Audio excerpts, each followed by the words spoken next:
Welcome to Icon India. Icon India just 499తో మీకు groups కానీ ఎస్ఐ కానిస్టేబుల్కి సంబంధించినటువంటి ఫుల్ వీడియో క్లాసెస్ని అందిస్తూ ఉంది. ఇక మీరు క్లాసెస్లో జాయిన్ అవ్వాలి అనుకుంటే ఐకాన్ ఇండియా యాప్ని డౌన్లోడ్ చేసుకొని జాయిన్ అవ్వచ్చు.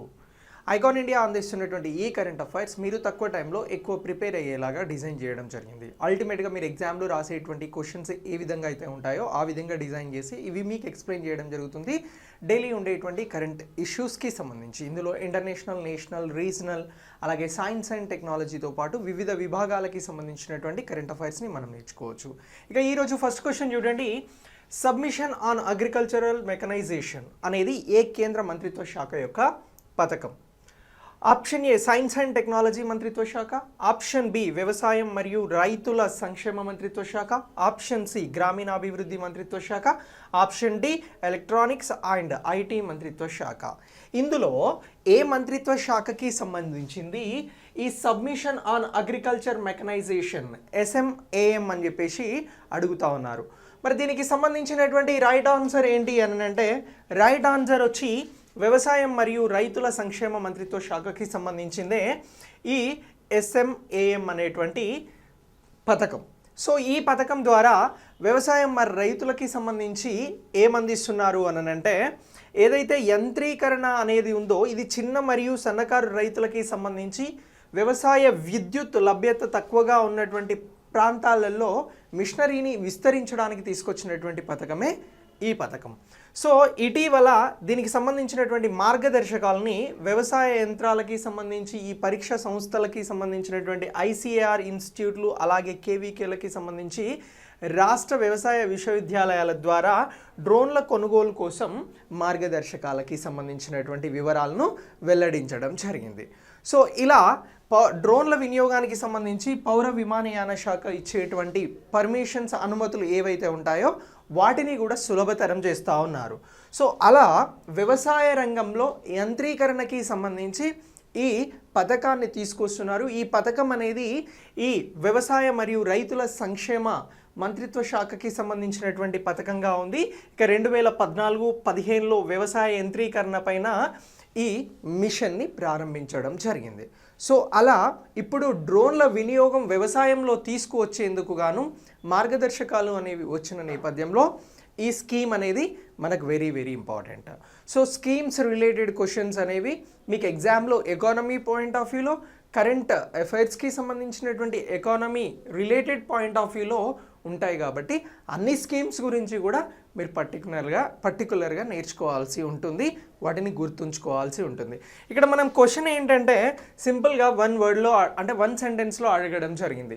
సో ఫర్ ఎగ్జాంపుల్ దీనికి సంబంధించి డ్రోన్లు అనేవి యాడ్ అవుతాయి అని అంటే డ్రోన్లకి సంబంధించినటువంటి పథకం అంటే ఎస్ అనే మనం గుర్తుంచుకోవాల్సి ఉంటుంది. ఫర్ ఎగ్జాంపుల్ ఇక్కడ ఇచ్చినటువంటి అంశాలతో పాటు మనం చెప్పినటువంటి అంశాలని కూడా స్టేట్మెంట్లో అడిగితే క్వశ్చన్ని స్టేట్మెంట్ రూపంలో మనం ఆన్సర్ చేయాల్సి ఉంటుంది. కాబట్టి ఒక అంశాన్ని నేర్చుకునేటప్పుడు దానికి సంబంధించినటువంటి దాని సరౌండింగ్ టాపిక్స్ని కూడా మనం నేర్చుకుంటే ఇంకా ఎక్కువగా బెనిఫిట్ అవ్వడానికి అవకాశం ఉంది.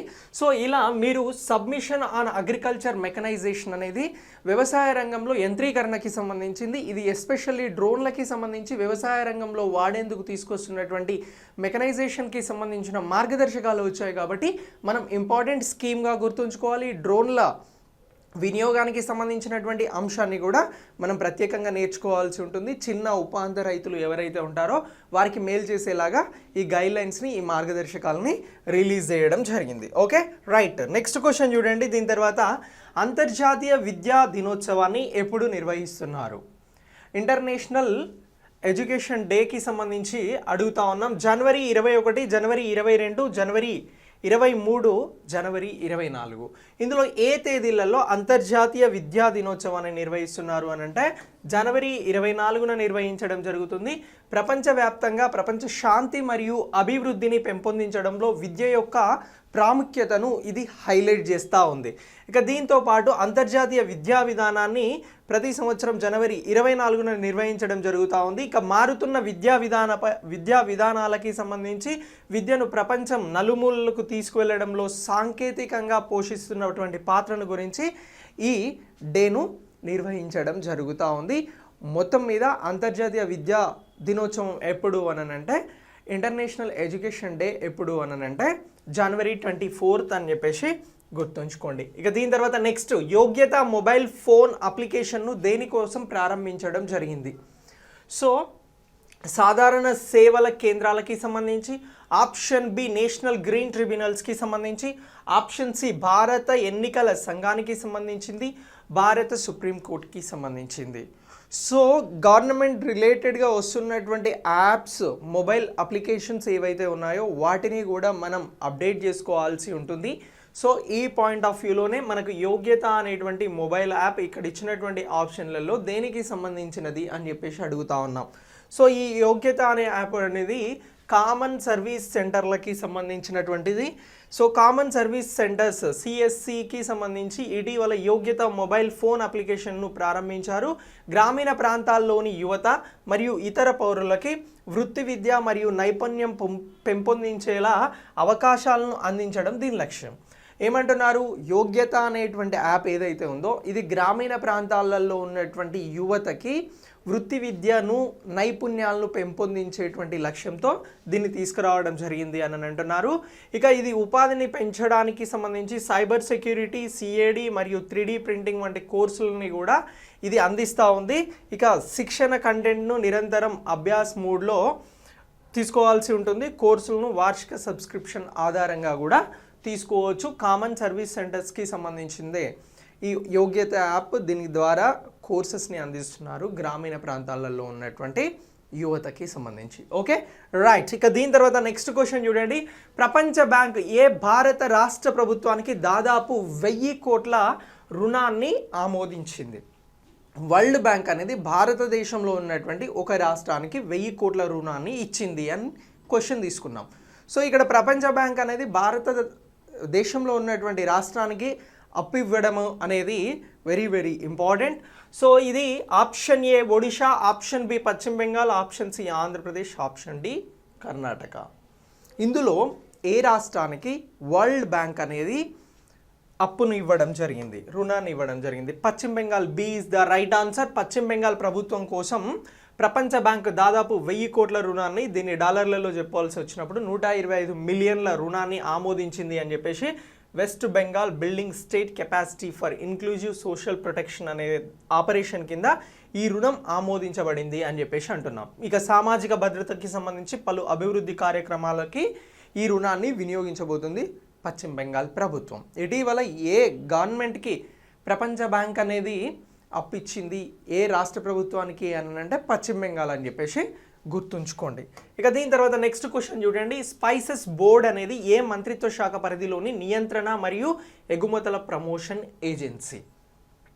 స్పైసెస్ బోర్డ్ అని అంటున్నాం. ఆప్షన్ ఏ వ్యవసాయము మరియు రైతుల సంక్షేమ మంత్రిత్వ శాఖ, ఆప్షన్ బి వాణిజ్యము మరియు పరిశ్రమల మంత్రిత్వ శాఖ, ఆప్షన్ సి ఎంఎస్ఎంఈ మంత్రిత్వ శాఖ, ఆప్షన్ డి గిరిజన వ్యవహారాల మంత్రిత్వ శాఖ. ఇందులో దేనికి సంబంధించింది స్పైసెస్ అని అంటే వాణిజ్య మరియు పరిశ్రమల మంత్రిత్వ శాఖకి సంబంధించింది. స్పైసెస్ బోర్డ్ అనేది సుగంధ ద్రవ్యాల నియంత్రణ మరియు ఎగుమతుల ప్రమోషన్స్కి సంబంధించినటువంటిది. ఇది వాణిజ్యం మరియు పరిశ్రమల మంత్రిత్వ శాఖ ఆధ్వర్యంలో పనిచేస్తుంది. దీని ప్రధాన కార్యాలయం కేరళలో కొచ్చిలో ఉంది. ఇక స్పైస్ బోర్డ్ మసాలా ఎగుమతుల కోసం దేశం మొట్టమొదటి వర్చువల్ ప్లాట్ఫామ్ అయినటువంటి ఇది గుర్తుంచుకోండి, స్పైస్ ఎక్స్చేంజ్ ఇండియాను ప్రారంభించడం జరిగింది. ఇది మొట్టమొదటి వర్చువల్ ప్లాట్ఫామ్ అని చెప్పేసి అంటా ఉన్నాం. ఓకేనా. భారతదేశం 180 కంటే ఎక్కువ దేశాలకు సుమారుగా 225 రకాల సుగంధ ద్రవ్యాలను మరియు మసాలా ఉత్పత్తులను ఎగుమతి చేయడం జరుగుతూ ఉంది. Very very important.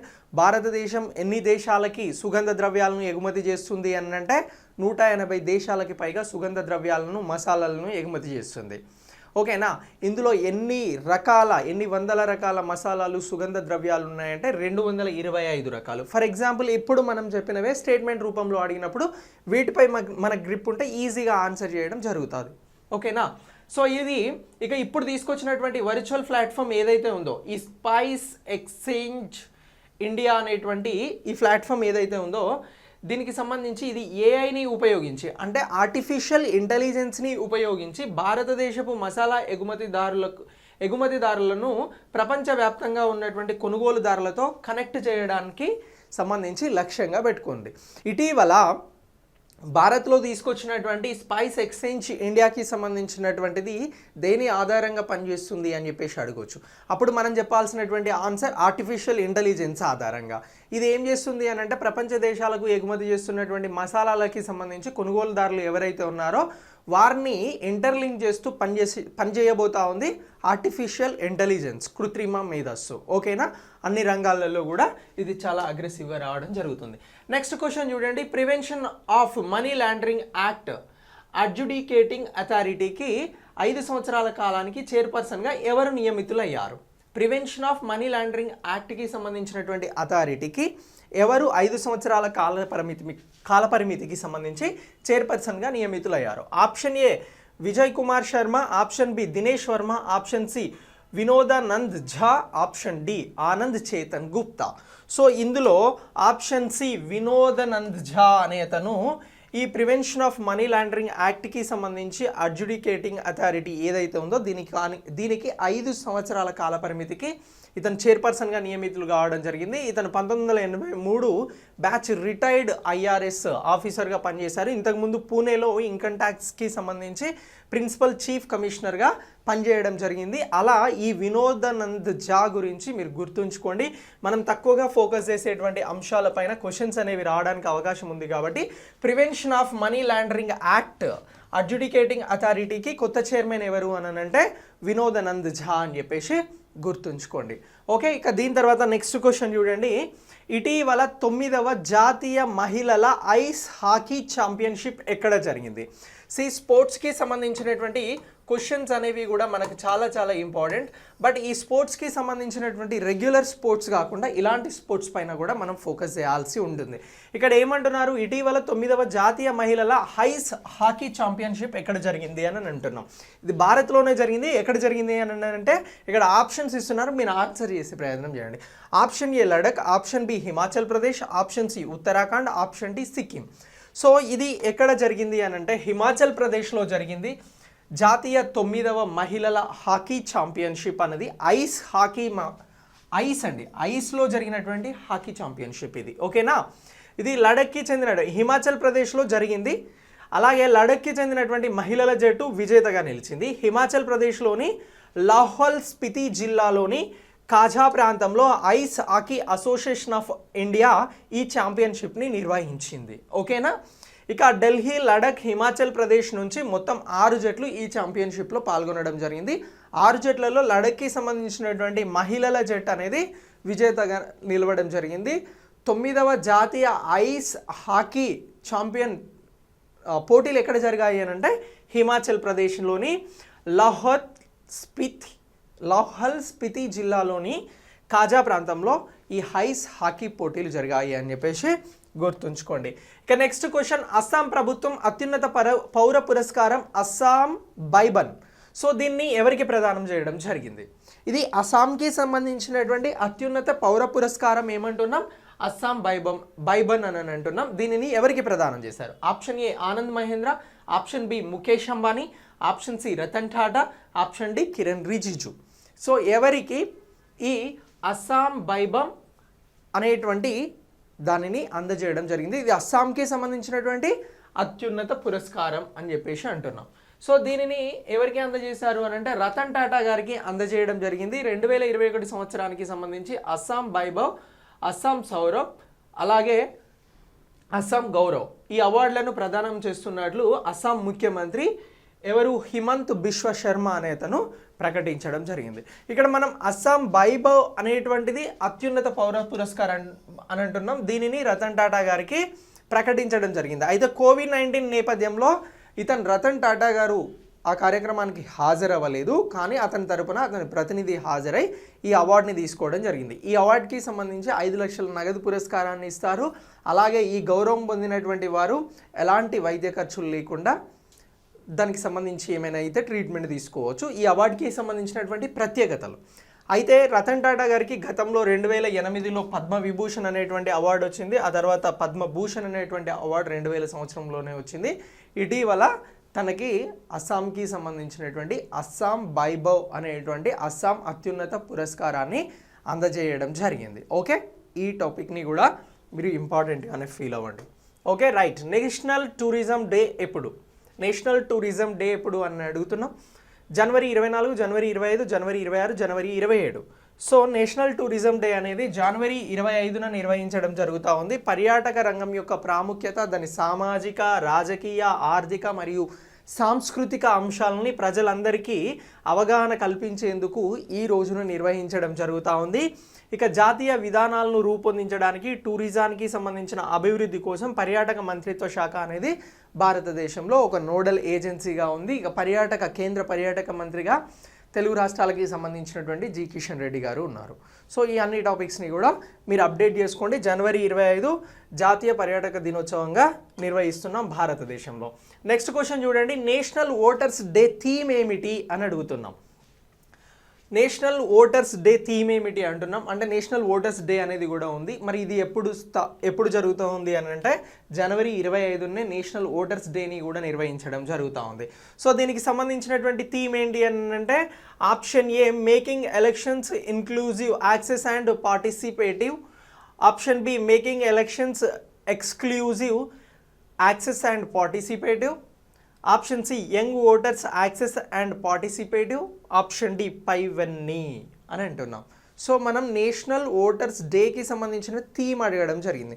మరి ఆ థీమ్ ఇందులో ఇచ్చినటువంటి ఆప్షన్లో ఏది అని అంటే option A is the right answer. Making election inclusive, access and participative అనేది రైట్ ఆన్సర్. ఓకేనా. యువ ఓటర్లను రాజకీయ ప్రక్రియలో పాల్గొనేలాగా ప్రోత్సహించేందుకు భారతదేశం ప్రతి సంవత్సరం జనవరి 25న నేషనల్ ఓటర్స్ డే, జాతీయ ఓటర్ల దినోత్సవాన్ని నిర్వహించడం జరుగుతూ ఉంది. దీనికి సంబంధించినటువంటి థీమ్ ఏంటి అని అంటే making elections inclusive, access and participative అని చెప్పేసి అంటా ఉన్నాం.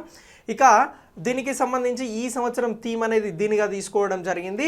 ప్రతి సంవత్సరం జాతీయ ఓటర్ల దినోత్సవాన్ని జనవరి 25నే నిర్వహిస్తున్నారు. భారతదేశంలో ఎన్నికల సంఘం వ్యవస్థాపక దినోత్సవాన్ని పురస్కరించుకొని జనవరి 25ని జాతీయ ఓటర్ల దినోత్సవంగా నిర్వహించడం జరుగుతూ ఉంది. ఇక ఇప్పుడున్నటువంటి సుశీల్ చంద్ర ఎన్నికల ప్రధాన కమిషనర్ ఎన్నికల సంఘానికి సంబంధించి 8వ ప్రధాన కమిషనర్గా కొనసాగుతున్నారు అని అంటే ఇతను 24వ ఎన్నికల ప్రధాన కమిషనర్గా కొనసాగడం జరుగుతూ ఉంది. ఫస్ట్ కమిషనర్ ఎవరు అని అంటే సుకుమార్ గారు. ఓకేనా. సో ఇలా ఈ అంశాన్ని కూడా మీరు అప్డేట్ చేసుకోండి. ఇక next AI research super cluster ఆర్ఎస్సిని ఇటీవల ఎవరు పరిచయం చేశారు? Option A Google, option B Meta, option C Microsoft, option D Apple. So ఏ సంస్థ ఇందులో ఆర్టిఫిషియల్ ఇంటెలిజెన్స్ రీసెర్చ్ సూపర్ క్లస్టర్కి సంబంధించి సూపర్ కంప్యూటర్ని ఎవరు పరిచయం చేశారు అని అంటున్నాం. రైట్ ఆన్సర్ వచ్చి మెటా. ఇప్పుడు మెటా ఏంటి అని అంటే ఇటీవల దీని పేరు అనేది పాపులర్ అయింది, కానీ ఫస్ట్ సారి దీన్ని 1992లో ఒక నవల్లో ఇంట్రడ్యూస్ చేయడం జరిగింది. సో అలా ఈ మెటా అనేది ఫేస్బుక్ అలాగే ఇన్స్టాగ్రామ్ దీంతో పాటు వాట్సాప్కి సంబంధించినటువంటి దానికి మదర్ కంపెనీగా ఉంది. అదే మెటా జుకెన్బర్గ్కి సంబంధించింది. సో ఇది ఏం చేసింది అని అంటే సూపర్ కంప్యూటర్ సాధారణ ప్రయోజన కంప్యూటర్తో పోలిస్తే అధిక స్థాయిలో పనితీరును కలిగి ఉండేటువంటి దానిని ఇంట్రడ్యూస్ చేయడం జరిగింది, సూపర్ కంప్యూటర్ని. సో దీనికి సంబంధించి మెటావర్స్ అనేది దీన్ని ఇంట్రడ్యూస్ చేసింది. దీని పనితీరు సాధారణంగా మిలియన్ ఇన్స్ట్రక్షన్స్ ఫర్ సెకండ్ కంటే సెకండ్కి ఫ్లోటింగ్ పాయింట్ ఆపరేషన్లో దీన్ని కొలవడం జరుగుతూ ఉంది. ఇక ఇది రోజు నడుస్తున్నటువంటి అత్యంత వేగవంతమైనటువంటి సూపర్ కంప్యూటర్లతో పోలిస్తే మరింత ఆర్టిఫిషియల్ ఇంటెలిజెన్స్ కలిగినటువంటి సూపర్ కంప్యూటర్గా ఇది గుర్తింపు తెచ్చుకోబోతుంది అని చెప్పేసి ఇప్పటికే ఉన్నటువంటి టెక్నో రంగంలో ఉన్నటువంటి వారు నమ్ముతా ఉన్నారు. ఈ ఆర్టిఫిషియల్ ఇంటెలిజెన్స్ ద్వారా ఏంటి అని అంటే డేటాకి సంబంధించినటువంటి వేరియేషన్ కానీ స్పీడ్ కానీ దానికి సంబంధించినటువంటి అన్నీ కూడా చకచక జరిగిపోతాయి అని చెప్పేసి భావిస్తూ ఉన్నారు. సో అత్యంత ఆర్టిఫిషియల్ ఇంటెలిజెన్స్కి సంబంధించి సూపర్ కంప్యూటర్ని ఎవరు రిలీజ్ చేస్తూ ఉన్నారు అని అంటే మెటావర్స్ వాళ్ళు రిలీజ్ చేస్తూ ఉన్నారు అని గుర్తుంచుకోండి. సో ఇటీవల మరణించిన రామచంద్రన్ నాగస్వామి ఏ రాష్ట్రానికి చెందినవారు? Option A Andhra Pradesh, Karnataka, option B, option C Odisha, option D Tamil Nadu. So ఈ రామచంద్రన్ నాగస్వామి తమిళనాడుకి సంబంధించినటువంటి ఇతను ప్రముఖ భారతీయ చరిత్రకారుడు అలాగే పురావస్తు శాస్త్రవేత్త రామచంద్రన్ నాగస్వామి ఇటీవల మరణించారు. ఇతని సొంత రాష్ట్రం తమిళనాడు. ఓకేనా. సో ఈయన ఏదైతే ఈ భారతదేశానికి సంబంధించినటువంటి పురావస్తు శాఖ ఉందో వివిధ పదవులలో ఉంటూ చాలా సేవలను అందించడం జరిగింది. సో అలా ఈ రామచంద్రన్ నాగస్వామి గురించి మీరు ప్రత్యేకంగా అప్డేట్ చేసుకోండి. కరెంట్ అఫైర్స్లో ఈయన పురావస్తు శాఖకి సంబంధించినటువంటి వివిధ శాఖల హోదాలలో పని చేశాడు కాబట్టి వెరీ వెరీ ఇంపార్టెంట్. సో ఇలా మీరు ఈ 25th సంబంధించినటువంటి కరెంట్ అఫైర్స్ని అప్డేట్ చేసుకోండి మీ ఫ్యూచర్ ఎగ్జామ్స్ కోసం. క్లాస్ నచ్చితే మీ ఫ్రెండ్స్కి షేర్ చేయండి. Thanks for watching.